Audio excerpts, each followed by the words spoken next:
निवडणुकीची रणधुमाळी सुरू झाली. पक्षांकडून उमेदवारांना फॉर्म वाटपाचं काम पूर्ण झालंय. त्यामुळे उमेदवारांमध्ये जल्लोषाचं वातावरण आहे. दरम्यान आज उमेदवारी अर्ज भरण्यासाठी इच्छुक नगरसेवकांनी मोठी गर्दी केली असताना ठाण्यातील प्रभाग क्रमांक 9 मधील शिवसेना उद्धव बाळासाहेब ठाकरे पक्षाच्या अधिकृत उमेदवार म्हणून कल्पना कवळे यांनी देखील आज आपला उमेदवारी अर्ज दाखल केलाय. ठाण्यामध्ये शिवसेना उद्धव बाळासाहेब ठाकरे पक्ष, मनसे आणि राष्ट्रवादी काँग्रेस शरदचंद्र पवार गट एकत्र निवडणुकीला सामोरे जाणार आहे. यावेळी कार्यकर्त्यांमध्ये मोठ्या उत्साहाचं वातावरण होतं. कार्यकर्त्यांनी वाजत गाजत मिरवणूक काढत 9 प्रभाग समितीत उमेदवारी अर्ज दाखल केलाय. यावेळी राष्ट्रवादी काँग्रेस पक्ष, अजित पवार गटाचे रायगड जिल्हा सरचिटणीस तेजस टाकी यांनी देखील उपस्थित राहत उमेदवार कल्पना कवळे यांना आपला जाहीर पाठिंबा दिला आहे.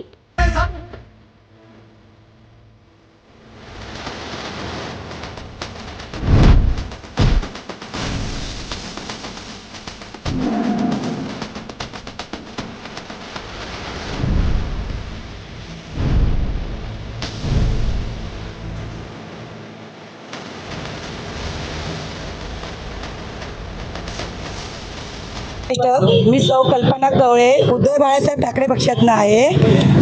मला उमेदवारी साहेबांच्यामुळे भेटली आणि जनतेच्यामुळे भेटली. आणि जे इथं चाललंय राजकारण, भ्रष्टाचार, त्यासाठी आम्ही जे उभे राहिलो आणि आम्हाला उद्धव साहेबांनी जे आशीर्वाद दिलाय त्यासाठी आम्ही लोकांसाठी जे मनापासून जे कामं करू तुम्हाला आता मी जास्त 5 वर्ष नाही, बघ मी 2 वर्षातच दिसल. आणि जे लोकांची मला साथ आहे आणि जे लोकांचा मला सपोर्ट आहे आणि माझे कार्यकर्ते आणि माझी जी टीम आहे त्यांचा सपोर्ट आहे.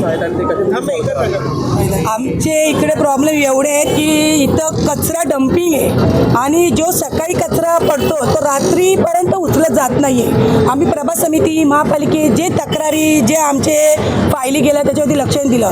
रोड चांगले असताना तरी फोडले जातात आणि पण रिपीट करतात. तुम्हाला बोलतात आम्हाला योजना आली, आम्हाला पैसा आला. अरे तो पैशाचा वापर तुम्ही चांगल्या ठिकाणी, इथं आम्हाला गार्डन नाही आहे, जे वयस्कर लोक बसतात इथं गार्डन नाही आहे का, इथं चालायला रस्त्यांची जागा नाही आहेत. जी रस्ता वाढवलेली होती ते सगळं गाड्या आहेत केलेले आहेत. पाण्याची टंचाई आहे, पाणी 2 तास 3 तास दाबलं जातो. पहिले असं नव्हतं. पण जेव्हा तुमचे इलेक्शन येतात तेव्हा तुम्हाला हे का सुचतं? आधी काय ना तुम्हाला सुचत. आणि मंदिरं जे तुम्ही वादे केलेले, आम्ही इथं असं बनवून देऊ, आम्ही तुम्हाला तसं बनवून देऊ, तुमच्या याद्या आल्या, आम्हाला दाखवलं गेले जनतेला, ते तुमचे पूर्ण नाही झाले. बिल्डिंगींची जे जरा एक भ्रष्टाचार झाले की बिल्डिंगी तुटल्या जाणार आहेत. लोकांना आता सांगतात की नाही बिल्डिंगी तुटल्या जाणार नाही. अहो लोकांना खोटे आश्वासन देऊ नका हो. ते बिचाऱ्यांनी कष्टाने याच्यानी तुम्हाला त्यांची स्वतःची रूमं घेतलेली आहेत, तर तुम्ही त्याच्यावरती बळी पडू नका. आणि मी जनतेला एवढंच सांगते की सच्चा नागरिक आणि जे तुम्हाला वाटेल की नवीन पिढी आहे आम्ही त्यांना सपोर्ट करा आणि सच्चा ईमानदारी लोकांना सपोर्ट करा. 100% पहली बात जो आपने बोली वो एकदम सही है. मैं खुद एनसीपी का रायगढ़ जिला सरचिटनीस हूँ, लेकिन यहाँ पे जो नेता खड़ी है वो मेरी सगी बहन है.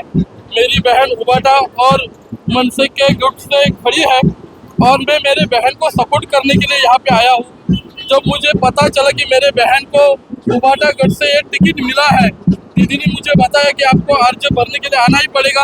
मैं रात को तटकरे साहब को फोन से बात की, उनसे परमिशन लिया कि मैं मेरे बहन को सपोर्ट करने सर जा रहा हूँ, क्या आपका है? तो सर ने बोला आप अपने बहन को सपोर्ट करने के लिए जा सकते हैं. इसलिए आज मैं मेरे बहन को सपोर्ट करने यहाँ आया हूँ. दूसरी बात, जैसे मैंने उरन में रायगढ़ में सोशल वर्किंग की है उसी हिसाब से मेरे बहन ने यहाँ पे उस हिसाब से वो काम किया है.